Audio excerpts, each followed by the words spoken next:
October 9th, 2018. Coming up on Roland Unfiltered, live from Los Angeles.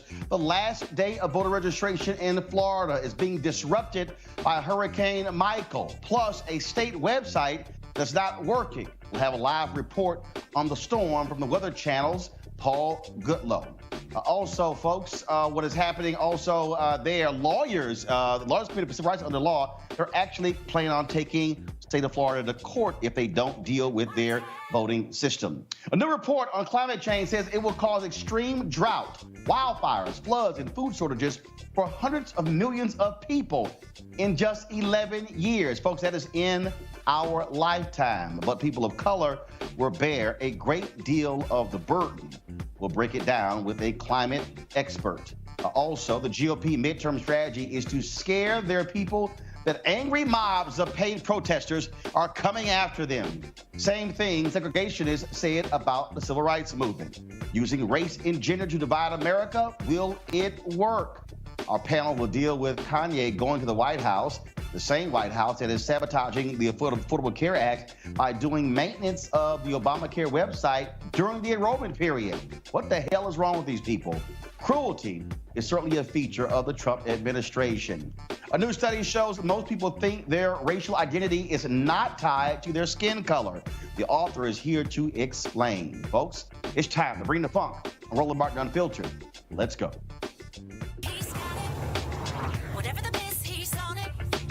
Whatever it is, he's got the scoop, the fact, the find.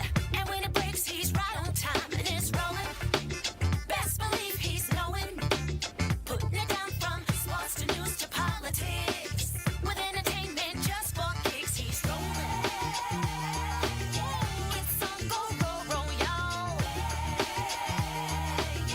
It's Roland Martin, Rolling with Roland now. He's funky, he's fresh, he's real, the best, you know he's Roland Martin now.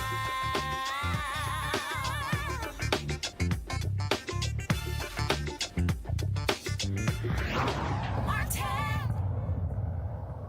Folks, a number of states is the deadline to register to vote, including the state of Florida. And there are all kinds of problems in the Sunshine State that are keeping people from registering to vote.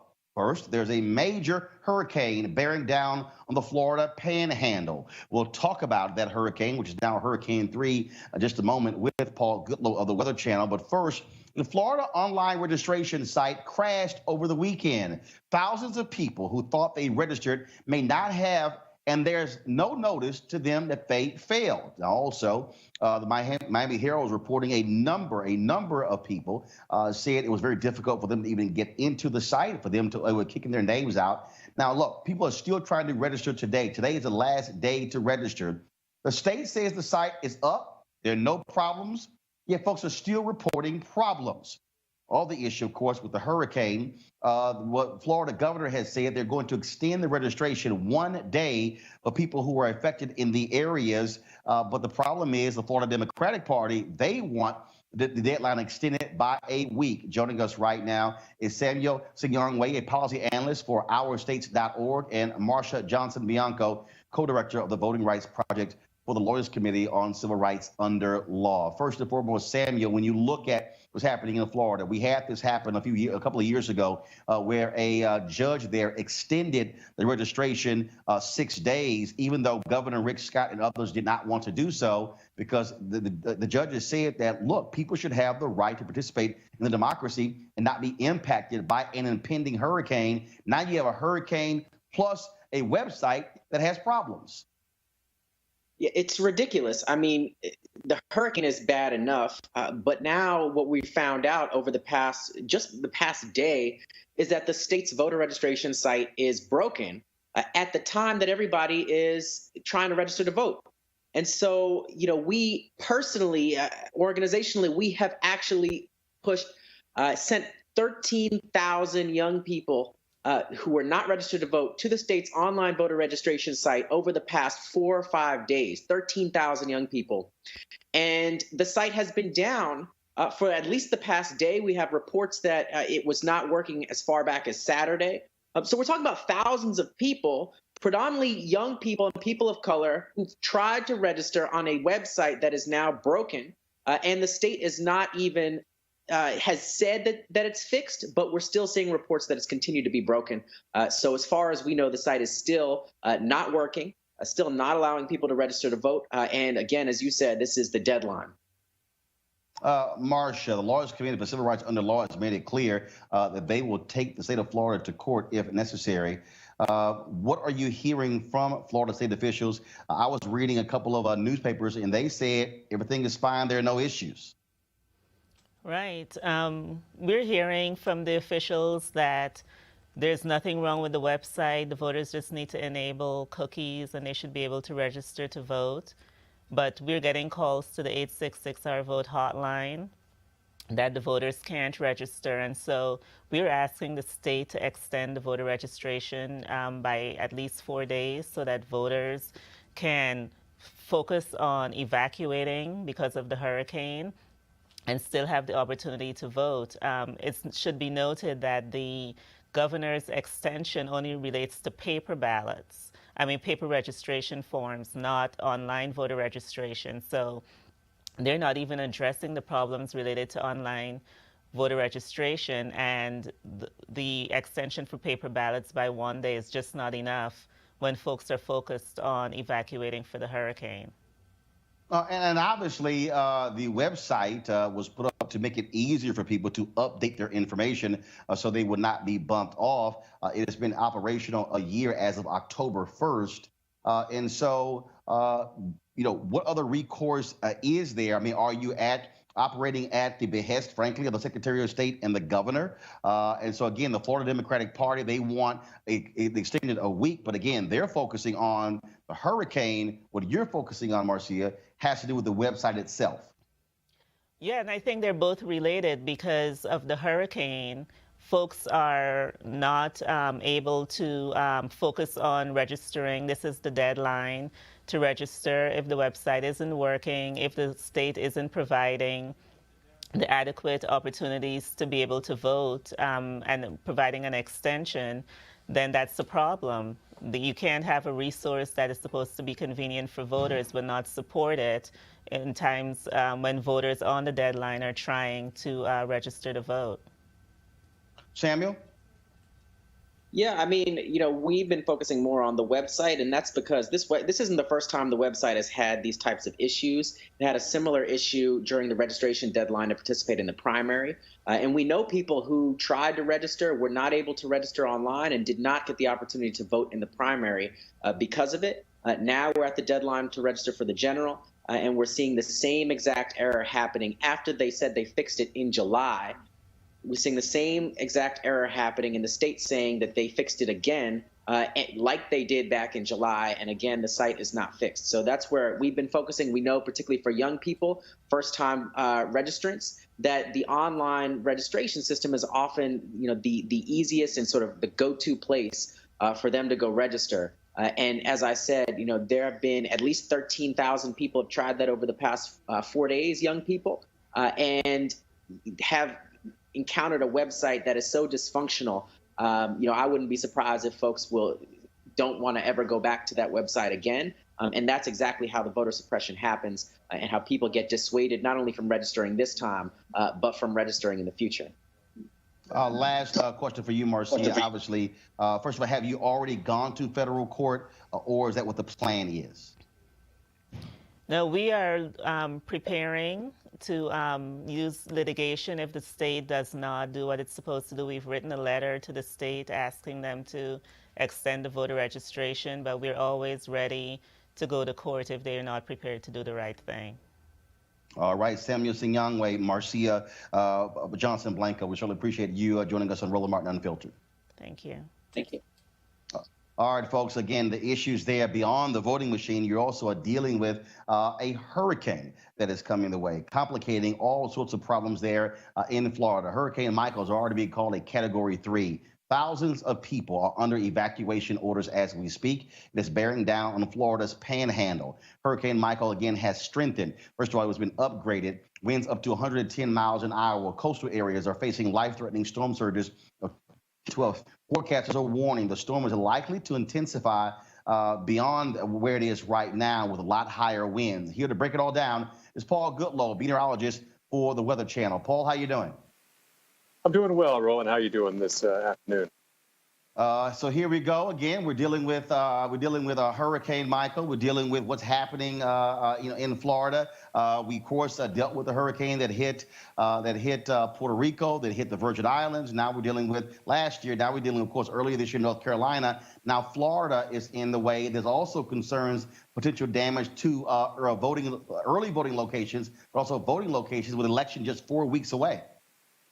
Well, hearing that they're going to extend the voting, that's good news because the state of Florida needs to send all the resources they can to deal with this. This is an emergency across the state. The state of emergency has been declared. So, again, this is a major hurricane, not something to be kind of sneeze at. And those that can afford to need to get out of harm's way. And a big issue with evacuations, and people get on people for not evacuating, but it costs money to evacuate, to pay for a hotel for 3 or 4 or 5 days, to have gas, to have fuel, to have food for maybe a family of 4. We're talking probably, $60 to $100 a meal for 3 meals a day. So it's expensive to evacuate, but people do need to evacuate. You need to weigh, okay, I put myself in debt versus I put myself in harm's way. We can always make more money. We can't make more people and make more memories that we have here. So the important thing is your evacuation zone to get out. You mentioned storm surge, 9 to 12 feet, and that is definitely possible. The Florida coastline, that part of the panhandle, is very surge prone. There's a very shallow coastal shelf, which means you have a big, strong hurricane like Michael is. It creates its own kind of lifting of the ocean, and then you have waves on top of that, and then you have the winds coming in as well, pushing that wall of water even higher on shore. So the storm surge is a real threat across that region. And parts of the Florida Panhandle have beautiful beaches. And a lot of people flock there to vacation to live. So they're definitely in the evacuation zones. They need to head inland to higher ground. And we're talking that stretch. There are probably a couple of 100,000 people who live within 10 feet of sea level. So the risk is real there, and the winds as well. Unlike Florence came in very slowly.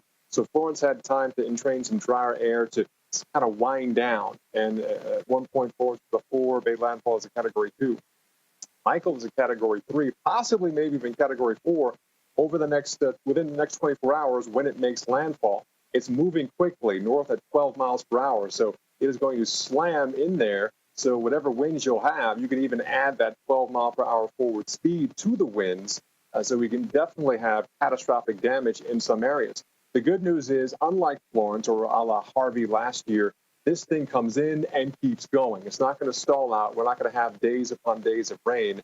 But the swath, if you can put that up again, it's going to continue to move northward into Florida, into Georgia, and then into areas that were hit hard with Hurricane Florence, the low country of South Carolina, eastern North Carolina. They can bring that area a couple of more inches of rain, maybe in that 3 to 6 inch variety. Despite the fact that it's moving fast, it still is loaded with moisture and rain, and it could be wrung out there. So we have insult to injury. Many rivers are still running high across that area of eastern North Carolina and eastern and South Carolina as well. So a huge flood concern is up there inland, that's well away from the coastline from where Michael will make landfall. So we're talking now's the time to hopefully you are in, if you're in that zone, that you have left, or you have a sturdy structure to ride this thing out. And definitely there's going to be a swath of some damage and some power outages to last maybe a week or so. But the good news is, unlike Puerto Rico, we can quickly get resources in there through the arterial roads around the area. But to hear that people are coming up with a voter deadline, I always encourage everyone to vote. But at this point, they need to put these resources into protect people's lives and then push the deadline back and then get back to normal. Hopefully in a week to 5 days, things will be back to somewhat normal in that area directly impacted by Hurricane Michael. We can pull that slide back up, Paul, as I look at it right here on my iPad. What is the impact? We're focusing on the Florida panhandle, but what about those folks who are there in Alabama? Because obviously what that red line is, that whole Gulf Coast region right there, certainly those folks are also going to be impacted. Definitely. Parts of what they call lower Alabama, the Dothan area, it's well to the south and east of Montgomery. Montgomery will get their fair share of cloud cover, some rain showers, and maybe some gusty, strong winds, but nothing unlike perhaps a stormy thunderstorm afternoon across that part of kind of central and south central Alabama. But lower Alabama also will see some pretty intense impacts. Now, the hurricane still remains rather small. So we're talking about a lot of the impacts have always been on the east side and the northeast side of the system. So areas of Tallahassee, maybe even towards Gainesville, might have more impact than, say, in Montgomery, Alabama will be, even though they might be technically closer to the center. But if you look at this map and look at the right side, at the right front quadrant, things rotate counterclockwise. That's when you have more of the winds coming directly off the ocean. You're going to have a greater tornado threat pretty close to that center, especially on the east side where it makes landfall as well. So Gainesville, even maybe to Jacksonville, there are probably greater threats there, including tornadoes, than, say, Montgomery and Birmingham. So that's good news for them, but not as great news for areas along northern Florida and east area Panhandle. Then into parts of southern Georgia. Atlanta, they'll have some impacts. They'll have some gusty winds. Can't rule out some down power lines. But a lot of people don't realize the geography and topography of this area of the U.S. There are a lot of pine trees, and pine is not the strongest wood out there by far. So we're going to have a lot of these pine trees coming down, bringing power lines down, threatening to cover roads, threatening to hit homes as well. So we say to take that swell seriously. We're going to have some pretty intense winds because this thing is going to move quickly. It's not going to have time to wind down and slowly make landfall. It's hitting pretty hard, and it's keep trucking right on through southern Georgia, into middle Georgia, into low country of South Carolina, Columbia. Definitely going to be impacted as well with very strong winds. A lot of trees in this part of the Southeast, including Florida, a lot of pine trees, a lot of trees that might be weakened from previous year's drought, but definitely something to keep in mind if you live next to a lot of tall trees. Obviously, a lot of people are impacted by these hurricanes, and we're hearing lots about climate change as it relates to Hurricane Michael and other storms. Just yesterday, the United Nations panel that monitors climate change issued a new report that brought that, first of all, that ought to scare the hell out of everyone. They're saying not 100 years from now, they're not saying not 50 years from now, but unless we make drastic changes across this globe, by 2030, we can expect to see extreme drought, wildfires, floods, and food shortages for hundreds of millions of people, and likely to be felt most by poor folks and people of color. With us to look at climate change and African Americans, we'll keep Paul on this conversation, but also Jackie Patterson. She is Senior Director of the NAACP's Environmental Climate and Justice Program. Of course, we also have our panel there as well, Teresa Lundy, founder of TML Communications, Malik Abdul, National Communications Director for the Black Conservative Federation, and Pastor Shannon Wright, the third vice chair of the Maryland GOP. When I look at what is going on with climate change, part of the issue here, Jackie, is that you have this battle between folks who say, look, this is no big deal. This is just going to cost us too much money. We're really not seeing changes. The bottom line is when this UN report talks about that 1.5 degrees in terms of how we can impact that if we don't deal with that, we're never going to be able to go to fix this problem. And so your assessment of this UN report. Yeah, so unfortunately, as you said, it is exactly calling the alarm that we've always known about for a while now. And unfortunately, we have a situation where people aren't necessarily acknowledging the direness of the situation and the fact that we could have prevented being where we are now if we had started a while back. But the UN is saying it's now almost too late to make the changes that we need unless we act aggressively and ambitiously in terms of reducing our emissions that drive climate change. Paul, certainly as a meteorologist, it must drive you crazy when you look at policymakers in Washington, D.C., and let's just be perfectly honest, the Republican Party, who denies climate change, who say it's not real. When you look at what Donald Trump is doing to the Environmental Protection Agency, they are rolling back many of the initiatives that President Barack Obama put in place. Trump has pulled us out of the Paris Accord as And so it is as if these folks are not paying attention to these rapid storms that are back to back, where we used to get one, maybe two. When you look up and you see 4 and 5 and 6, and it is like surely has to be driving you crazy to listen to how they are dismissing this as no big deal. Well, I look at human nature, Roland, and you look at politicians, they're all on, what, 2, 4, or 6-year terms. So, climate change doesn't really happen within those terms. Maybe multiple terms, yes, but within one term, not really. So they're worried about getting reelected. So that's all politics. But in terms of the federal government, if you look at what the military is doing, now, despite what the politicians say, the military is making changes now to deal with a changing climate, a rising sea level. So, not everyone in the federal government is ignoring the reality of our changing climate, our warming globe, our rising sea levels, and our stronger and more devastating storms. So the military is doing something about it. So it's not everyone in the federal government. It's just the politicians. Many of them decide that, well, if I do this, it might cost my constituents tax money and their taxes go up. So then they don't like me. They vote me out. So that's their personal decision for whatever bias, whatever skin they have in the game. But people who live this every day, they realize it's happening. They're making change in the military and the Navy, Air Force.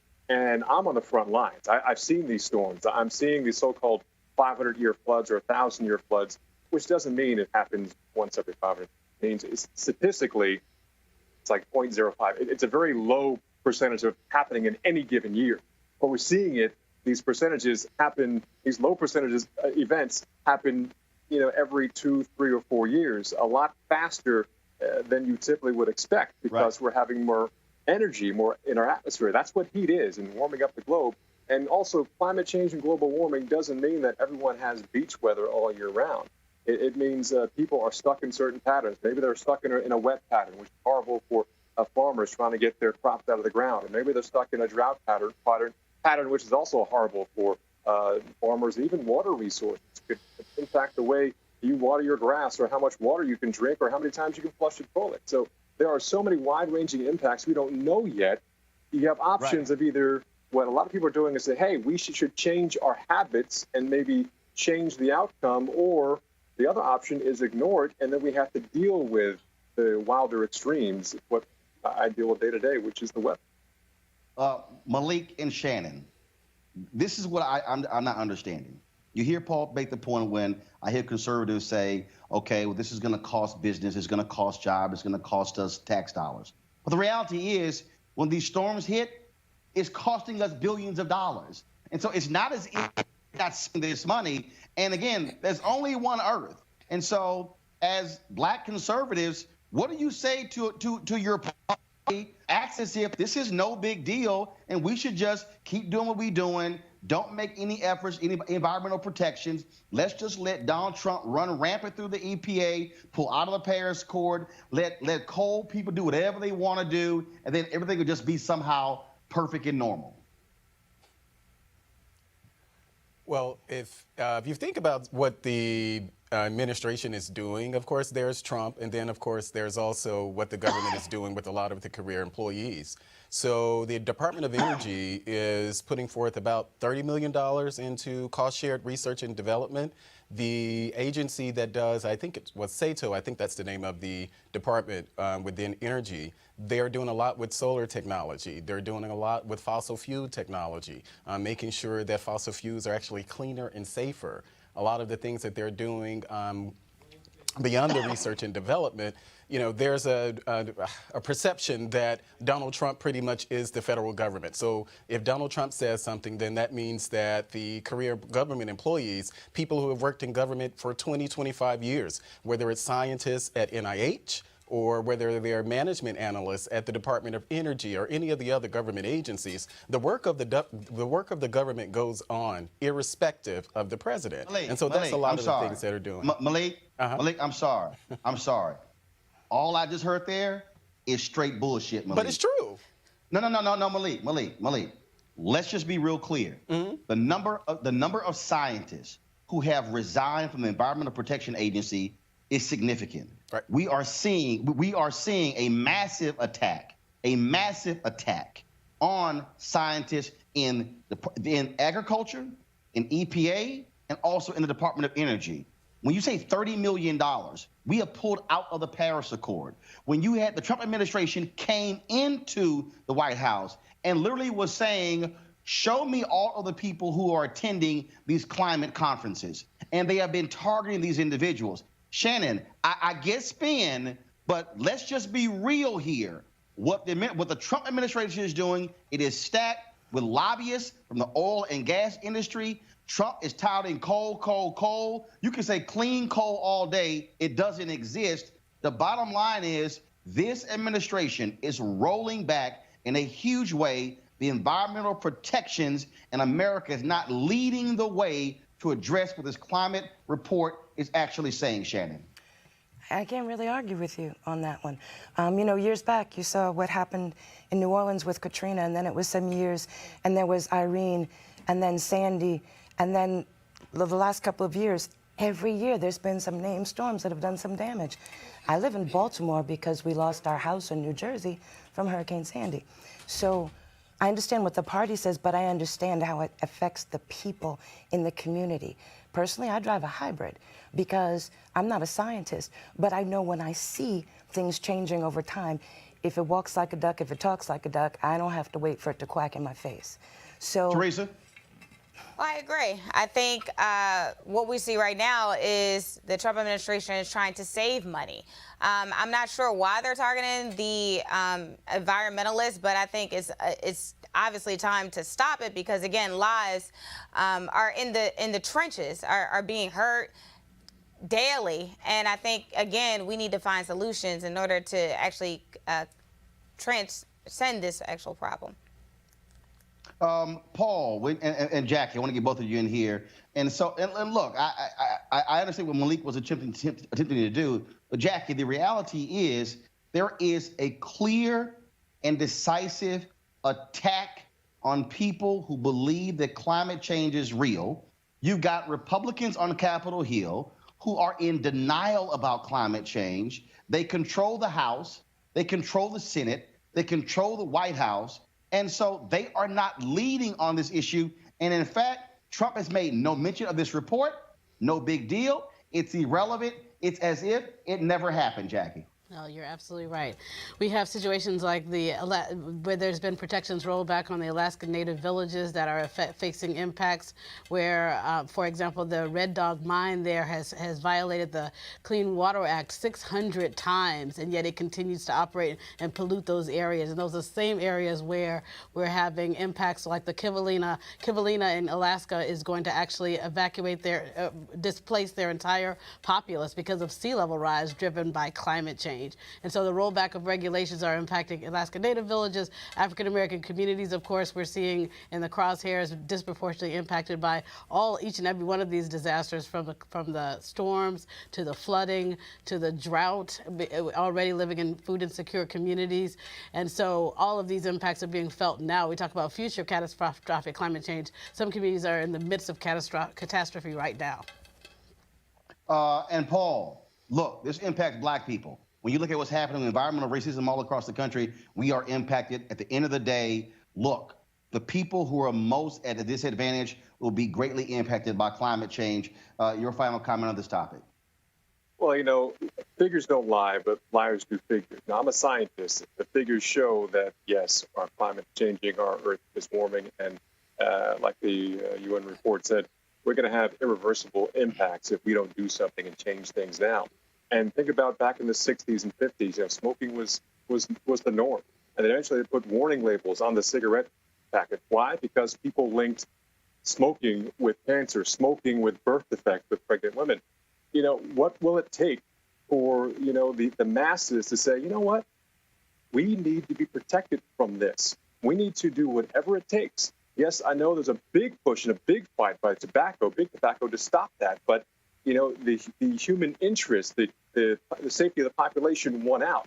So it's a matter of, in my opinion, getting people who have that same mindset. Not all politicians are scientists. Some of them are.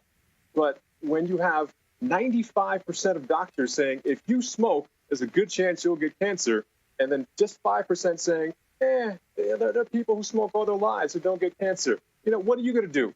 Me? I'm going with the numbers. I'm a scientist. I'm not smoking, and also I'm aware that climate is changing, and if I can, I will choose a greener choice than a non-green choice for the future of my children and their children. All right, then, Paul Goodlow, we certainly appreciate it. Thanks a lot. And, Paul, do me a favor. Next time you come on Roland Unfiltered, take that damn Texas Longhorn photo off that wall. You know how I feel about the Longhorns. Black and burnt orange don't go together. If I move my head, there's the national championship score there, 41-38 USC. That was. You said Florida, what? University of Florida? Okay, whatever. No, USC. Oh, I got you. Yeah, that was sort of like what when Bush was president. All right, Paul 2005. Goodlow. When was A&M in the national championship? Yeah. Paul Goodlow. Let's do some research on that. Scared to play us. That's why y'all scared to play us. All right, Paul Goodlow, the Weather Channel. We appreciate it. Thanks a bunch, Jackie, with the NAACP. Thank you as well. Thank you. All right, folks, the Republican Party, they decided that running on these so-called accomplishments of Donald Trump really ain't going to work. So they've said, we've got a bunch of angry mobs running around trying to take over America, and they're all paid protesters with money coming from George Soros. He is pretty much like the biggest boogeyman for the Republicans. But a lot of this also, frankly, are some anti-Semitic attacks on George Soros, who is, of course, Jewish. Now, what they're saying is very similar to what segregationists said during the civil rights movement when they said these angry mobs of black people are going to come out here agitating for change, and they were getting money from these Jewish folks. Here's what Reverend Dr. William J. Barber tweeted yesterday about Senate Majority Leader Mitch McConnell, his claims of mobs attacking senators. Now, let's pull this up. McConnell's language isn't new. When Judge Frank Johnson ruled against George Wallace in 1965, opening the door for Selma to Montgomery March, Wallace called Johnson a hypocrite who prostitutes our law in favor of mob rule. Now, the GOP, of course, has become the party that is stoking racial and gender divisions, fear brown immigrants, black people, women who dare speak up, coming for your sons and husbands, and LGBTQ folks, all threatening white male patriarchy. Nothing so to go back to our panel here. And so, Malik, I want to start with you. And so when you hear McConnell talk about these angry mobs and paid protesters, I'm sorry, it's as if people who are progressive or who are liberal are not patriots, who simply believe in a just America. That was the Republicans surely were embracing the Tea Party when they were marching on Capitol Hill, when they were storming Affordable Care Act town halls. Well, I'm glad you actually brought up the Tea Party, because if you remember, of course, they started wearing tea bags, so, around their heads, but then they migrated. And some of the things that the Tea Party did, I didn't necessarily agree with. I didn't agree when they showed up, of course, expressing their Second Amendment rights. I didn't agree when they showed up at Obama campaign events with their rifles. I didn't agree with that then. I equally don't agree. The Republican Party did. Well, yeah, sure. Some people in some.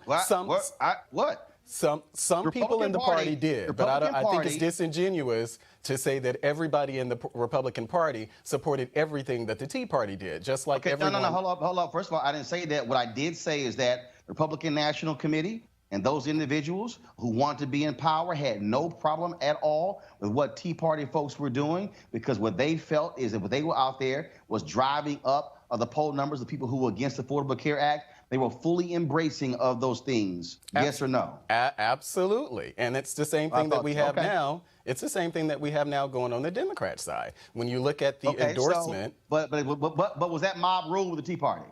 Well, we didn't have, I don't recall the Tea Party actually showing up at events where Obama officials were. I don't recall the Tea Party actually going to commencements and booing secretaries of states. I don't recall the Tea Party going into restaurants, accosting people at restaurants. I don't recall them kicking them out of restaurants. These are things that are happening now, and I think it is fair. Of course, it's strategic. Both sides do it. I do recall the Tea Party folks spitting on a civil rights legend like Congressman John Lewis and others as they were going into the U.S.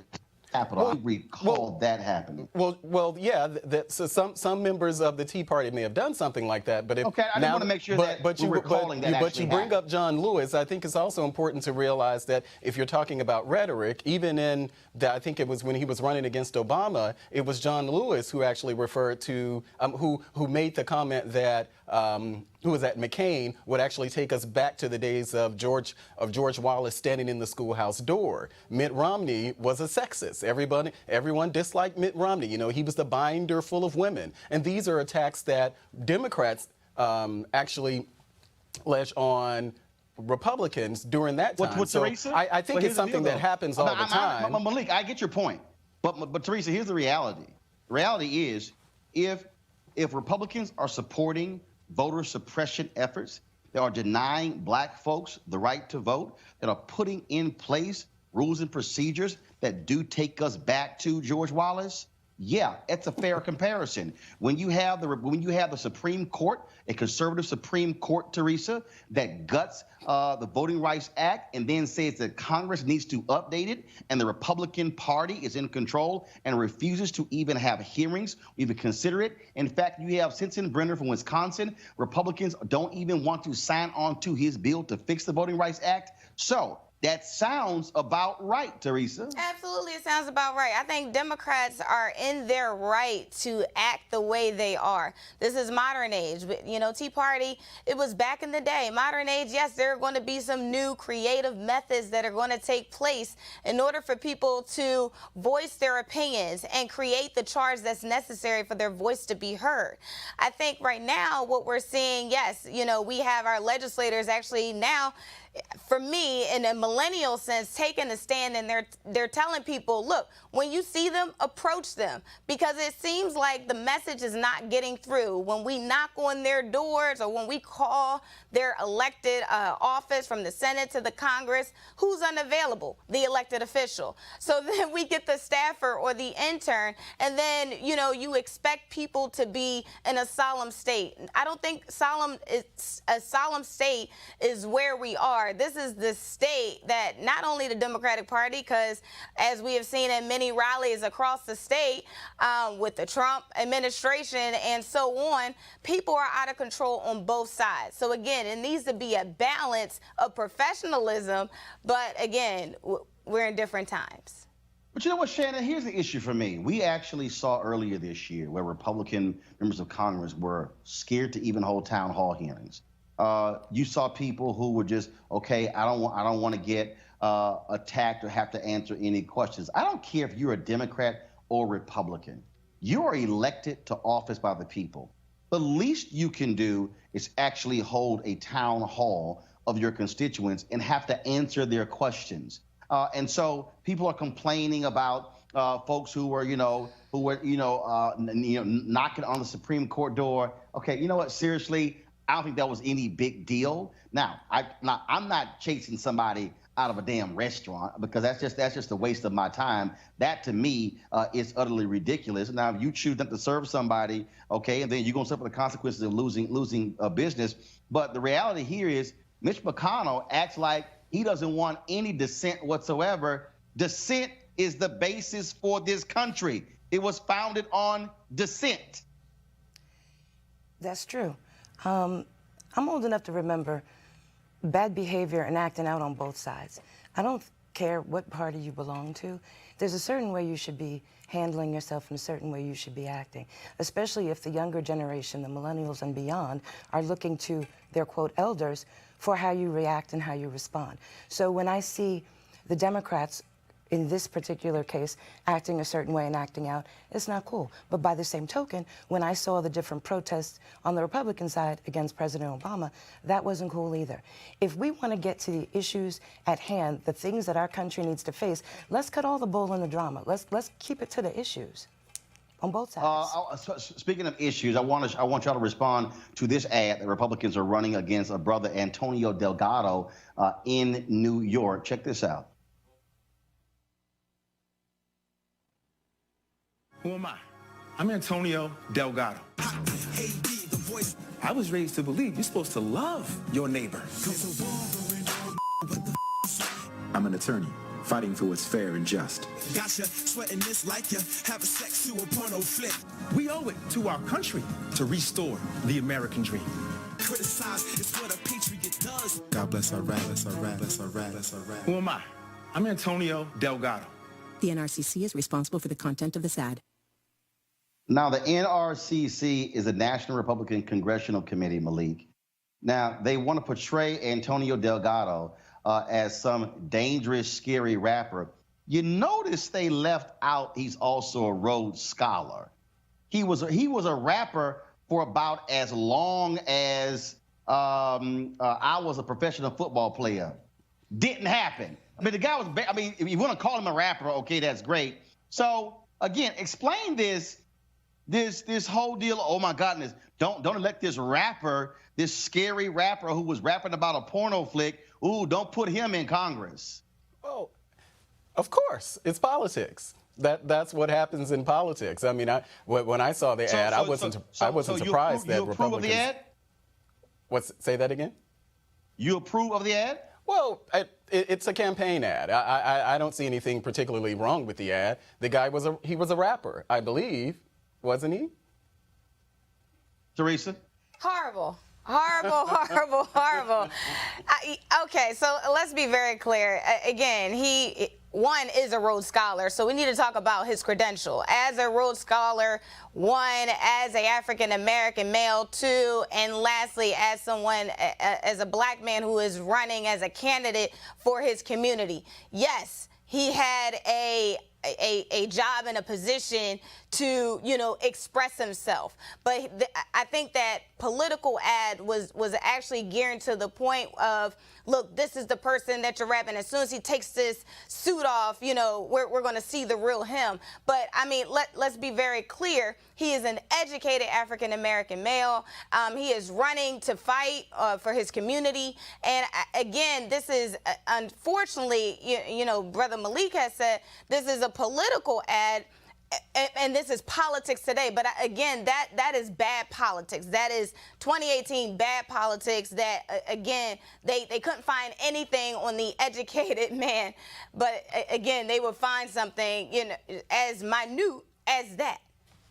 Shannon, we're looking at Antonio Delgado. He is a lawyer, Rhodes Scholar, Harvard Law graduate as well. And again, his rap career, that thing was so short, you can't even call it a career. It's like this.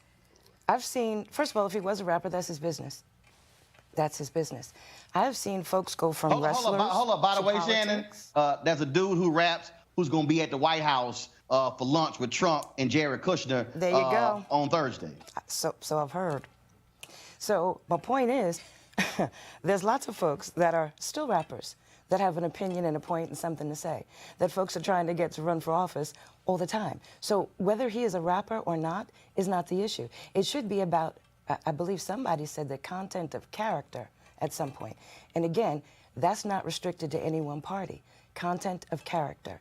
When you go around and you do some character assassinations, that's bad politics, and I don't care which party it's from. It's bad politics. These are the folks that are going to be responsible for how much money comes out of your pocket for taxes, the type of health care you have, the type of education that your children have. And if those decisions for who's going to represent you are not based on content of character, you got a problem before Jump Street. All right, folks, like I said, voter registration deadlines that are coming up. If you are of age, we want to make sure that you are registered to vote. Here are the last days to register in the next 5 days. October 10th, folks in Missouri, that is the last day for you. In New York, North Carolina, and Oklahoma, your date is October 12th. Delaware, you have until October 13th to register. Virginia, October 15th. Kansas, Maryland, New Jersey, Oregon, West Virginia, October 16th. And so, again, we want to make sure that folks are going to be registered, if they're going to get out there. And please, if you are concerned, if you think that, well, I'm not quite so sure whether or not I can do that, please go ahead and re-register just to make sure you're registered to vote. And I want to shift to another topic here, and that deals with the Affordable Care Act. And I really don't get this, Shannon. I don't get this administration, the Trump administration, who continues want to screw with people signing up for the Affordable Care Act. Now, we might remember what happened before where they said they were going to stop advertising, stop pushing it out. Now, the Trump administration plans to have maintenance downtime for healthcare.gov during the period when people actually get to sign up. I'm sorry. I don't care if you are Republican. I don't care if you oppose this. To prevent people from getting the Affordable Care Act, care their lives, is shameful and despicable by this administration. Again, I can't argue that point. Healthcare should be a basic right, like food, air, water, certain things. So when you say that the website is down for maintenance, when you look at this administration, you have to understand something. Donald Trump's perspective is as a businessman, dollars and cents. The affordable, let's cut all the bull. Affordable Care Act costs money. It's not sexy. It's not cute. So if you're really going to do things to try and shift resources and shift funding, you're going to go where you're going to get the best bang for your buck. I'm not saying I agree with them because I don't. But when you have folks that are more interested in politics than people, these are the kind of issues you face. And it's up to the folks that are at the state level and the county level and the local level, regardless of party, to understand when they walk out their doors and see their neighbors, they don't see party, they see people, and act accordingly to the needs of people. So, Malik, you tell me that, the last 10 months, they couldn't figure out to have maintenance on the website. They decided to actually do it when it's time to sign up for the Affordable Care Act? Well, I don't know about that. I would think that within 10 months they would be able to do that. But, you know, I don't know what the rationale is behind the maintenance during the same time. Because you know what the rationale is. They want to keep people from signing up for the Affordable Care Act. That's well, no, it. I don't know that. I don't know that Malik, at all. Bruh. Well, I mean, you can Seriously? say that, but just because you say it doesn't mean that it's true. hold up, Malik. So last year, when they decided they were going to stop running ads, why did they do that? Well, they did it because they had a problem with, were we still in the repeal phase of Affordable Care Act? Or are you talking about hold on. during that First of all, phase? you ain't repealed nothing. Well, Here's I'm the saying, other piece. I know, I'm asking whether or not we were in that repeal phase of Affordable Care. Is that what First you're of all, talking they had about? about 75,000 votes trying to repeal it, so I don't know what the hell phase you're talking about. Well, So they never going on. repealed it. Yeah, they never repealed it. But here's the other deal, Malik. You also have the Republicans who not only that, wouldn't even send out officials to talk about it. So now all of a sudden you decide to maintenance on the website right when it's time to sign up. Well, that's good, right? They're doing maintenance on the website. Hell That's no. good, right? No, it's not good. And I think it's not. See, guess what? You're going to be one of those folks with a Good pre-existing attempted condition or a spin on that family one. member, so they actually get to repeal it, and then it's like, oh, what happened? Oh, my bad. The old law, you could go ahead and be covered, but under the Trump law, you're not going to be able to be covered. Teresa? No, I think, again, like you said, Roland, you are calling it straight to the surface, right? Putting feet to the fire. And unfortunately, again, as Shannon was talking about, in terms of bringing, people first, that is the mindset of what we should be talking about here. Maintenance during a crucial period in people's lives in order to take care of their families and their own individual health during maintenance season. I think, again, it's another Russian crush, and I'm, for one, actually surprised that I haven't heard any real media coverage about that, because, again, it's not about the people that's being at the forefront of this conversation. Well, again, they also did the exact same thing last year, and this just shows you, frankly, how trifling they are. And check this out. What's so crazy is that the downtime. So you're talking about more than 20+ hours again, but you waited until it's sign-up time to check the website. Yeah, we know that's foul. All right, speaking of foul, Ted Cruz, every other full letter word was taken, so all we got left is foul. So, of course, he is running against Beto O'Rourke for the U.S. Senate position. He's trying to keep his job. There's a political action committee that put out a pretty damn hilarious ad. I can't wait to hear my panel has to say about this. Rotate. Somebody left something on my door the other day. It said, Ted Cruz, toughest Texas.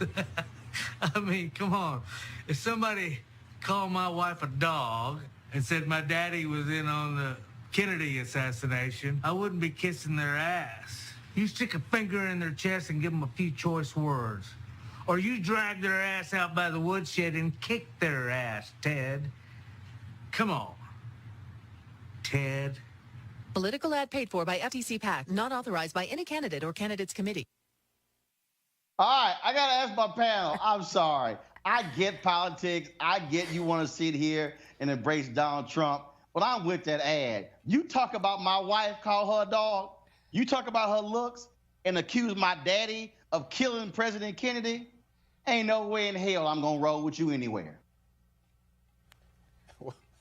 Self-preservation, why would you? I mean, I get it. Again, politics. Whoever put that together was trying to make a point. Okay, hold on, Shannon. Shannon, you married, right? I sure am.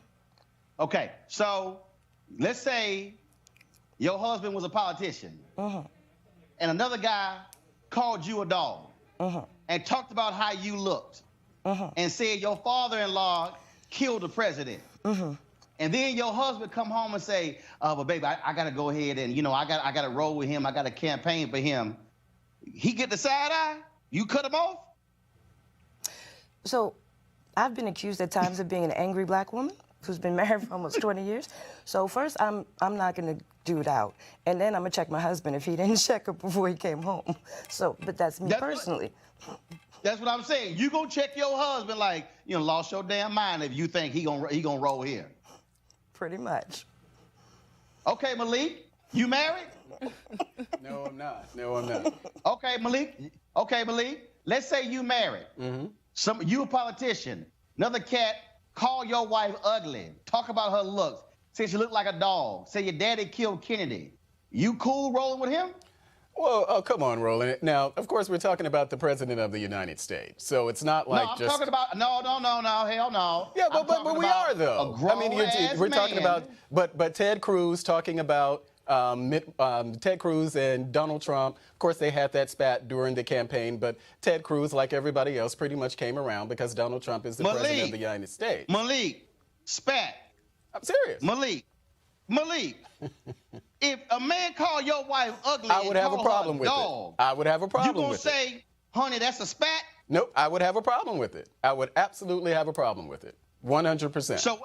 So what I'm saying is, you would be rolling with him, trying to suck up to him if he talked about your wife like that, huh? Well, I don't know. Look at the things that were said about Obama, by the Clintons and others during that 2008 election. Obama came back around like everyone else did. Any of the Clintons call Michelle Obama a dog? That wasn't happening. No, they didn't call Michelle. They didn't call Michelle Obama a dog.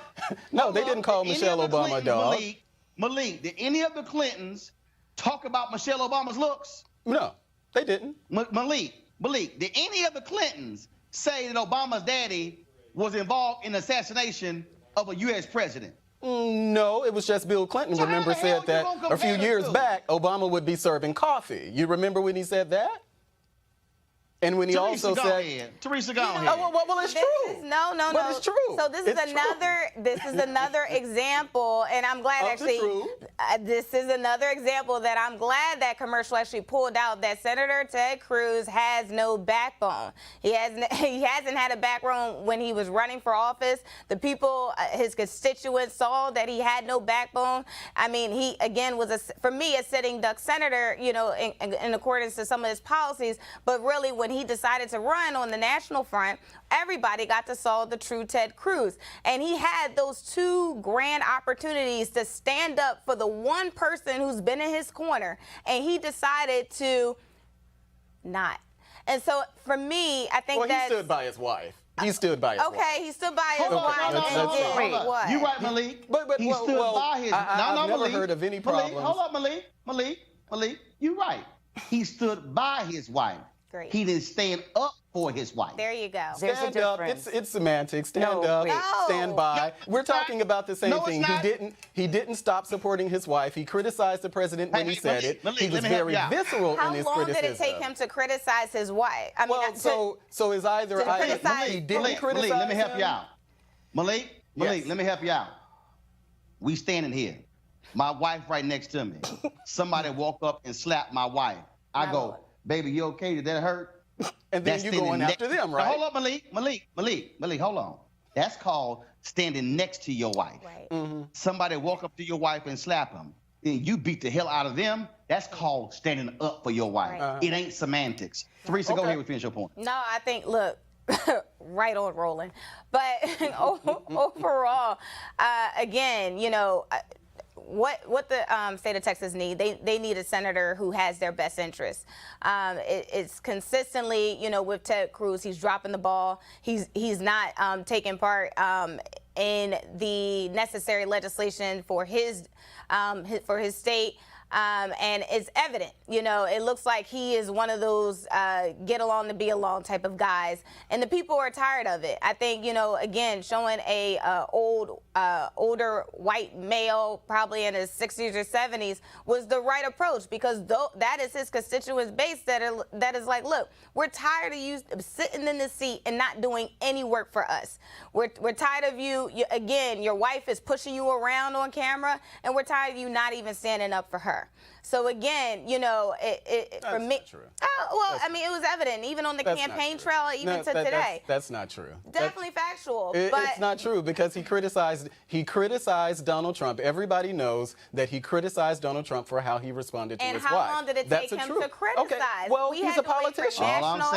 He's a politician. We cannot want him to be a politician, but he's a politician. He's the wrong politician for the job. Look at the politicians from 2007 to 2008 who all supported Hillary Clinton. Come on now. Malik, Yes. when a grown man talk about your wife I and would you have a keep problem rolling with with it. him, I absolutely you would a have a winner. problem with it, You a and I would winner. address it. All right. Head When on. will you address All right, it? I would address it. Let's go to our just next as Ted topic. Cruz did. Go to our next topic. Head on, right Conversations about race.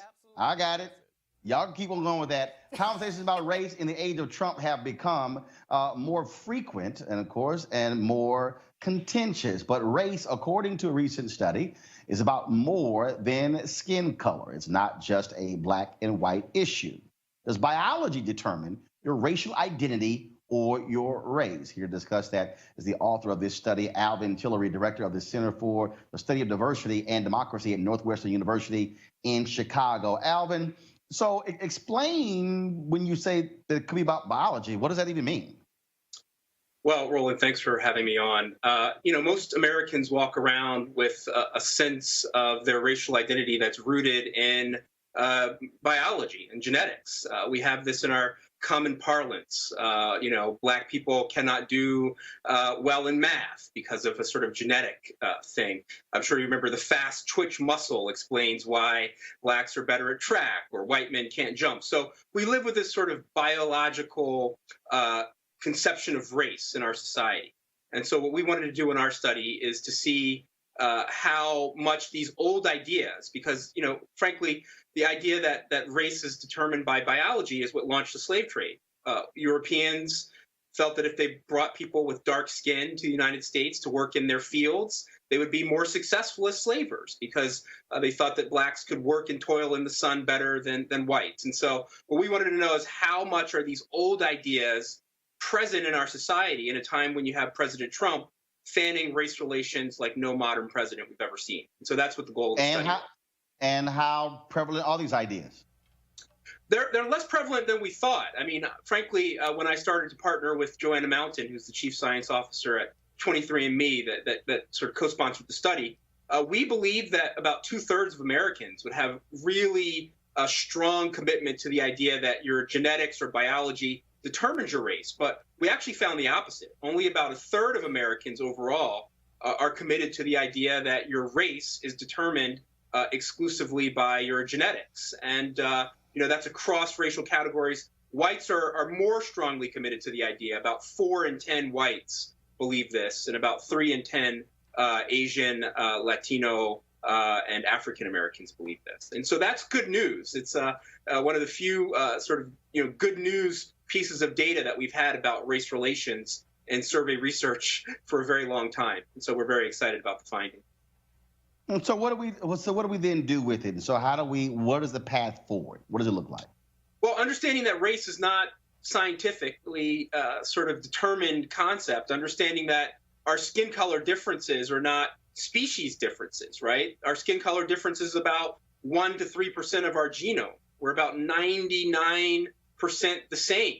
And so understanding that gives you a lot of power to undo the work of racists. It means that all of the divisions that we see in our society are sort of socially constructed. They're constructed through politics. They're constructed through our markets, through capitalism. And that means that we can fix them if we turn our attention to them and we sort of try to fix them as a society. And so it's just one less area where we have to do heavy lifting, to convince people that we are, more alike than we are different, and we should have a just society where everyone is equal. And so, we have to think about it from the perspective of numbers. So what does it mean to say a third of Americans? So that's about 80 million people do believe that it's strongly connected to biology. And so the scientists on our research team are very upset about this. They think the number should be down 1 to 2%. And so, that's what we need to work toward as a society. All right, Alvin Tillery, we appreciate it, man. Thanks a lot. Thank you, Roland. All right, folks, time for hashtag HBCU Giving Day. Our university today, roll the tape.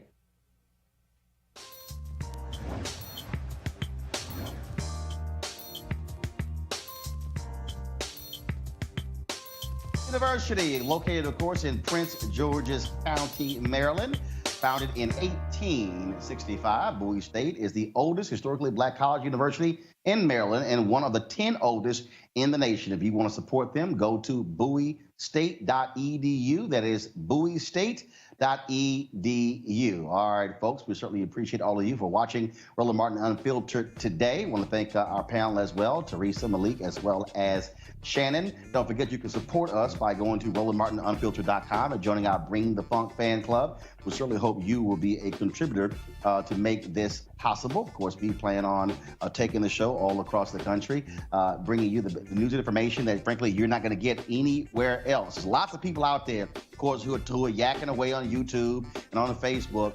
Are they actually covering our issues? Or are they actually interviewing the critical newsmakers who you need to hear from? Information you're not going to get on other outlets? The answer is no. It's just us. And so we certainly want you to be a part of this. All right, folks, I am, first of all, just real quick, I'm out here in Los Angeles doing interviews for the BeWoke.vote campaign. Some amazing interviews with people like comedian Ali Sadiq, Erica Ash, Erica Alexander. Tomorrow I'll be talking to Chuck D, Maxine Waters, and also Reverend James Lawson, who led the Nashville movement, plus Zalaha Nails. We got some great interviews. I can't wait for you to see and hear what they have to say about the importance of voting. Do not forget those voter registration deadlines. Please, if you know folks in those places, you got family members, give them a call, email them, text them, tell them they must get registered because we must participate in democracy and make our vote count. Y'all take care. Have a great day. Holla!